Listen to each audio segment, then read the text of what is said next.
Good morning, class. This is Mrs. Gregory. This is for Algebra 1A students, and this is the lesson practice 33. It's to be found on page 208, and you were to have completed problems A through K.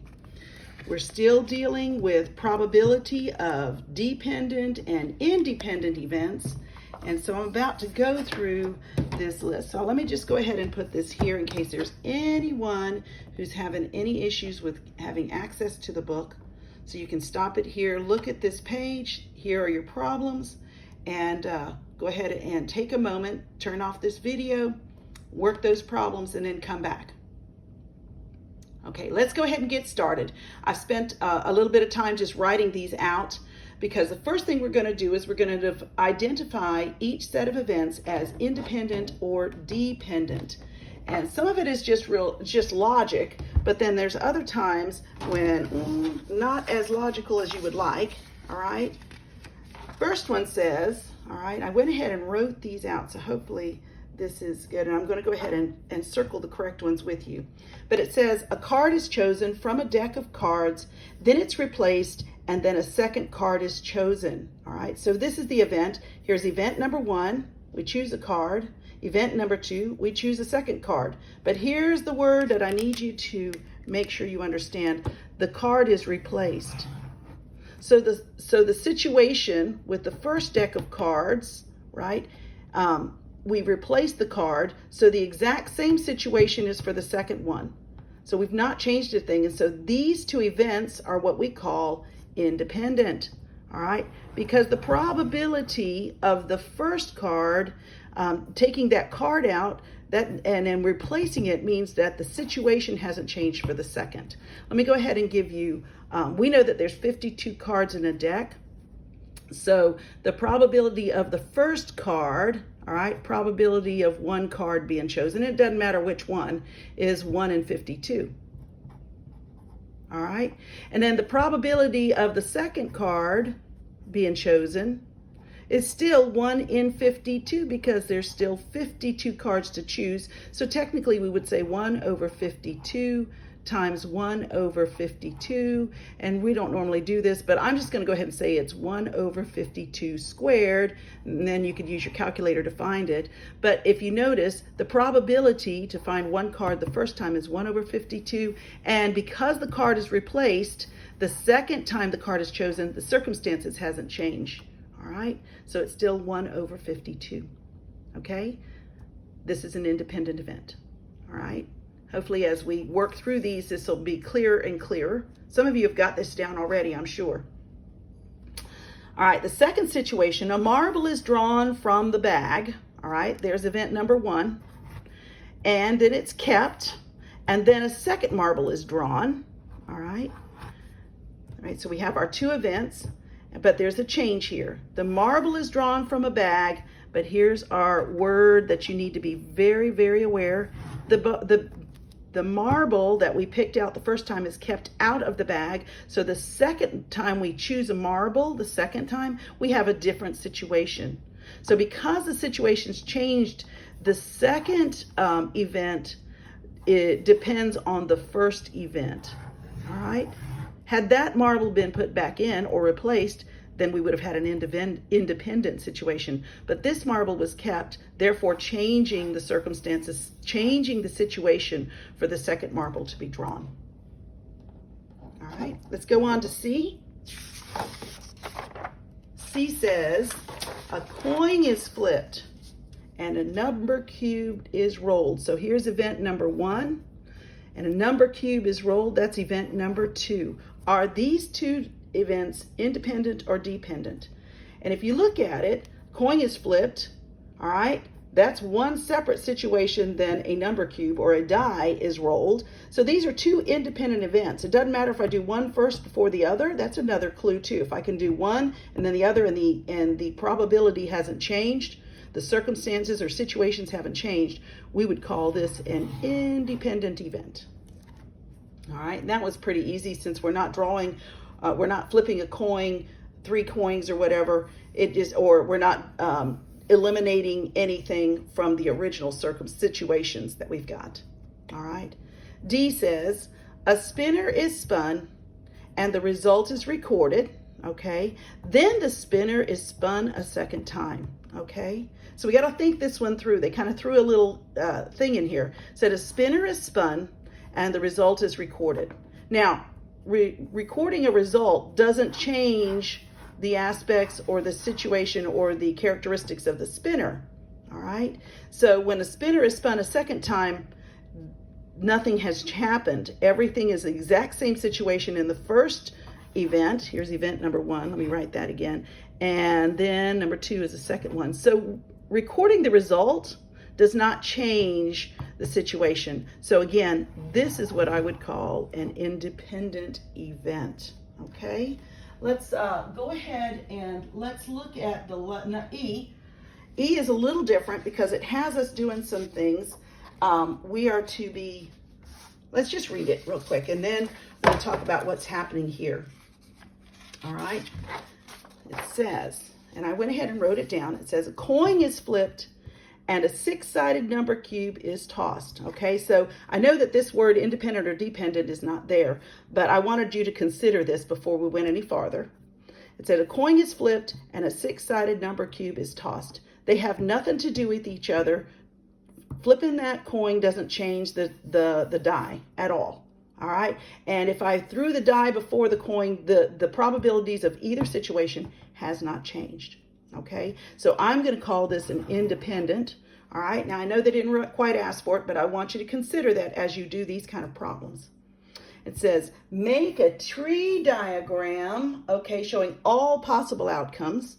All right, and then it asks, what is the probabilities of tails and even? All right, so I went ahead and I know that my coin has 2 options. It's either true or false. And my die, D-I-E, if I spelled it right, who knows if I spelled it right or not, has 6 sides, and the 6 sides have a 1, 2, 3, 4, 5, and 6. Those are my total possible outcomes for that die. And so when we call it a tree diagram, we call it a tree diagram because it looks like we're branching. We're making branches. So here, the true, all right, the coin can be flipped true or false. So let's just say the first time I flip the coin and it's true, all right? And then I spin the die, and if I spin the die, here's all my options. So if I land on true, I possibly could hit a 1 or a 2 or a 3 or a 4 or a 5 or a 6. That's all the possibilities I could have if my coin landed on a, oh, did I say true or heads and fall? Let's do heads and tails. Lord help me. Heads and tails, true and false. All right, and so let's make this a heads, heads, heads.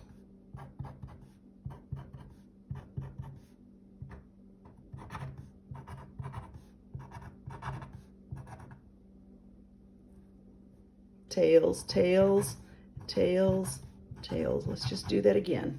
All right, so I've got heads 1, heads 2, heads 3, heads 4, heads 5, heads 6. Then I have tails 1, tails 2, tails 3, tails 4, tails 5, tails 6. All right, yeah, true or false. I'm so sorry, guys. All right, so the probability, now it says, what is the probability of tails and an even number? So I know the total number of outcomes is 12 because I add them. 1, 2, 3, 4, 5, 6, 7, 8, 9, 10, 11, 12. That's one way of knowing it. Or I could say there's 2 outcomes times 6 outcomes. 2 times 6 is 12. Just want you to put those together. So we know that just in probability that we want to know the number of favorable outcomes over the total number. And it turns out the total number is 12. And how many of our outcomes fit this situation? So we know it's not heads, none of the heads, but we do have tails, right? I have tails 2, that's an even number, tails 4, and tails 6. So my answer is 3 out of 12. And then I'm going to go ahead and reduce that by a factor of 3, and it ends up being 1/4, which is equal to 25%. I think either one of those are correct. I personally like the fractions right now. But let me go ahead and do one more thing. We've also been learning, and let me go ahead and kind of fold this up well, maybe that doesn't work folded up. I was going to fold that up. Let me get another sheet real quick since I'm here. And let's talk about doing this without a tree, all right? If I did not have a tree here and I said, what's the probability of tails and getting an even on my die, I know the probability of tails for just the coin is 1/2, 1 out of 2 possibilities, all right? Then I could multiply it by the probability of getting an even number, all right? This is the second way of doing it. I know I have a total of 6 outcomes, and how many of these outcomes are even? I go 1, 2, 3, all right, which is also equal to 1/2. But I'm going to just multiply them as is, and this also becomes 3 out of, let's multiply that, 12, and again, it's 1/4. So I just wanted you to see that doing it this way, as independent or dependent independent events and multiplying together works a lot the same as doing the tree diagram, all right? And hopefully that made sense to you, because if you have any questions, please, you're allowed to use my phone number. It's available now. I've put it in your emails. So you guys just give me a call if that one still bothers you, all right?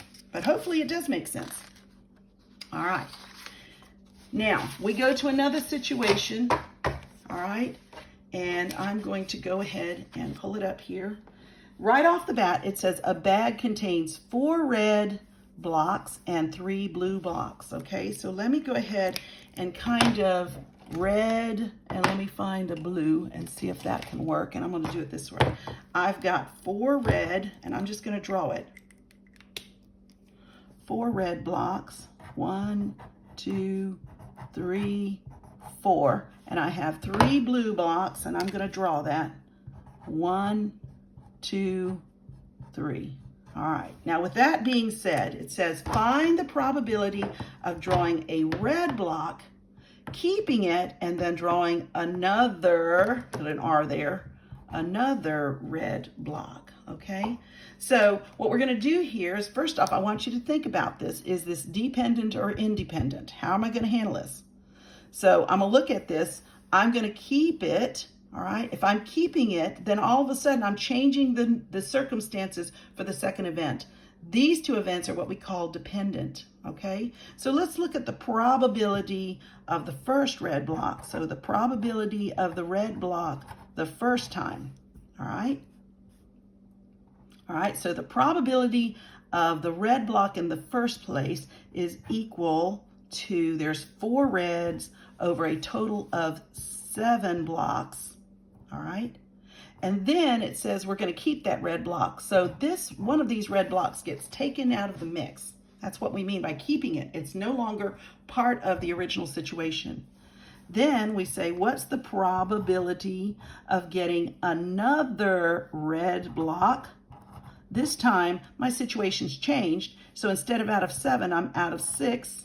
And one of those, and we have 3 favorable outcomes now.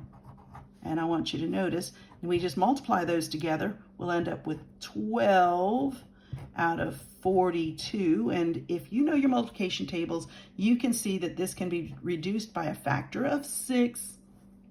All right, and so this will end up being 2 over 7. All right, divide by 6, making sure it's a 2 over 7. Hopefully that made sense to you. Remember, we always reduce our fractions. All right, now we got the same, says find the probability of drawing a blue block, keeping it, and then drawing a red block. So let's redraw this. All right, and I'm going to do the same thing. I've got 4 red ones and 3 blues. I'm just going to put it here. 1, 2, 3. All right. The idea that we're keeping it again means that we're changing the situation from the first time we do this event and to the second one. So we're going to change the situation. So in the first time, we're going to first draw probability of getting a blue block, all right, is equal to, and still there's 7 total, is equal to 3 in 7 blue blocks, all right? And then we're going to multiply it by what's the probability of drawing a red block the second time. But in this case, we're going to keep that blue block, so I'm going to get rid of that, all right? So this time I have a total of 1, 2, 3, 4, 5, 6 blocks. How many of them are red? 4, all right? And then I can multiply these. I'm going to end up with 12 over 42, okay, in this situation. All right, and we end up again dividing this by 6. Divide by 6, we end up with 2 over 7. Hopefully you got this answer yourself. If you did not get that, please look it over again. Take a moment and just see if that makes sense to you. All right. Let's go on to the next problem. All right, E, F, G, and H. All right, now H and I actually, we're dealing with odds. What are the odds, here we go, of spinning, what are the odds of spinning a black? Now I tried to redraw that as best I can. And it's divided into 1, 2, 3, 4, 5, 6, 7, 8 sections. And if I had done it exactly right, they'd be 8 even sections. And I've got black sections, gray sections, and white sections. But we're dealing with odds, okay? Odds are different than probability. It's still a measure of likelihood if something can happen. What's the odds that something can happen? And let's remember that the odds for an event is M to N. All right, and the odds against an event, we flip and we say N to M. All right, where we say M is the favorable events, what we're asking for, and N is the unfavorable events. All right, I'm going to take a moment, all right, because this can be a little confusing. The odds for is actually the easier part of it. So it says, what are the odds of spinning black? So my 4, all right, so my 4 against my favorable events. So blacks, how many are black? 1, 2. And what are not, and then here's not black. How many of these are not black? Then I would count 1, 2, 3, 4, 5, 6. All right, there's my odds, 2 to 6. This is correct. The only issue is these can be reduced, because if you saw this as a fraction, 2 over 6, you know that it can be reduced to 1/3. So in truth, I'm going to go ahead and reduce both by a factor of 2. And so my odds are, there's a 1 to 3 odds that when it spins, I'll end up on a black. Okay, it's a little bit different. We didn't say probability of, what's the probability of getting a black, which would have been 2 and 8. That's different. We're dealing with odds, all right? We're dealing with for and against, a little bit different, but something you need to be aware of, okay? Now, I can be a little bit more confusing. It says, what are the odds, here's the word, against spinning a gray, all right? So my things that I want to get are not gray. So I'm going to have a not gray and then gray. All right, so how many of these are not gray? So I'd go through and count 1, 2, 3, 4, 5. And how many of them are gray? 1, 2, 3. And that can't be reduced. And this is how we leave. We leave our odds in the form ratio with the colons. That's the norm for odds. Hopefully that made some sense. Okay, I gave you a little extra notes. Here it's not calculated the same way as we do probability. So this is why it's important that you see this. But they don't give us a lot. They just gave us these 2 problems. All right. Let's go on to the last couple of problems. All right. And in this one, all right, it says the campers select one inside activity and one outside activity daily. That's the setup of this problem. and it says there are 5 inside activities and there are 8 outside activities. So we've got 2 activities. We've got campers who can make a choice daily. Every day they decide in the morning, what am I going to do? So they get 1 inside activity and 1 outside activity. And then Jay says, what is the probability of choosing pottery and horseback riding on the first day? All right, so what I would do, so to choose pottery, so the probability, and I'm going to put pottery by itself. You don't have to, and then I'm going to multiply it by the probability of going horseback HB riding. I'm going to multiply those 2 events together.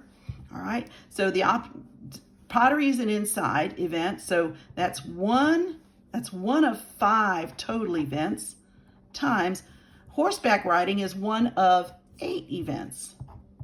And that's assuming that every event, everybody has the same number of options. It's not all the options are equal. So this, when I find my probability of choosing pottery and horseback riding becomes 1 in 40. To choose both of those on the same day, there's a 1 in 40 chance, all right? There's a 1 in 40 because there's 40 options. And we multiply these, all right? Multiply these options, okay? Then, K is a little bit different in the sense that K says inside activities can be repeated, all right? But outside activities cannot, all right? So we know, so when we're saying is that the number of inside activities to choose from is still 5. All right, there's still 5 activities, but our outside activities is no longer 5. We have to take out the horseback riding on the second day, right? So now the outside activities, we've lost 1. So it says, what is the probability, and again, probability of pottery on the second day, and the probability of choosing swimming on the second day. All right, so pottery, again, is 1 choice in 5 total, but swimming is no longer 1 in 8 because we've lost that one, the horseback option. So now it's 1 in 7, and what we do is we multiply our probabilities to find these multiple events, and so it's 1 in 35. What's the probability on the second day someone will choose pottery and swimming? So there's our new odds, 1 in 35. Okay, guys, that's everything I have for right now. This was our lesson practice 33. I hope that you guys did well with that. Please feel free to contact me if you're having issues. Have a great day.